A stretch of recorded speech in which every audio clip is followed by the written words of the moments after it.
ఎవరు పిచ్చి వాళ్ళకి ఆనందం అని బహుశా నాలాంటి వాళ్ళని చూసే పెట్టి ఉంటారు. లేకపోతే ఏంటండి, పొద్దున్నే పనులు చేసుకోవడమే కష్టం అనుకుంటుంటే వీడియో షూట్ చేసుకునే ప్రోగ్రామ్ ఒకటి పెట్టుకున్నాను. కూర్చుంటే కుండి లేస్తే లేడీ లాగా ఉంటాయి అనమాట నాతో పనులు. పాపం మా ఆయన తప్పు లేకుండా ఈ టైం లోపు వంట రెడీగా ఉండాలని ముందే చెప్పేస్తాడు. కాకపోతే నేనే ముందే చెప్పాను కదా కూర్చుంటే కుండీనని.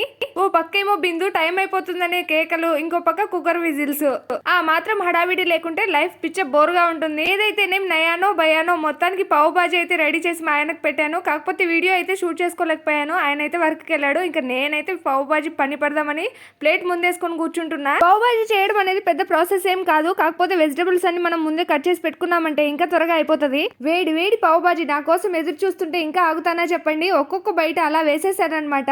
ఈ కూల్ వింటర్ లో వేడి వేడి పావు బాజీ తింటుంటే అబ్బా ఆ టేస్ట్ అదుర్సు. ఇలాంటి వంటల్లో టేస్ట్ చేసినప్పుడే అనిపిస్తుంది మనలో కూడా ఓ వంటలక్క దాగుందని. అయినా మన గురించి మనమే పొగుడుకుంటే ఆ కిక్కే వేరు. మీలో పావు బాజీ ఎంత మందికి ఇష్టమో కామెంట్ చేయడం మర్చిపోకండి.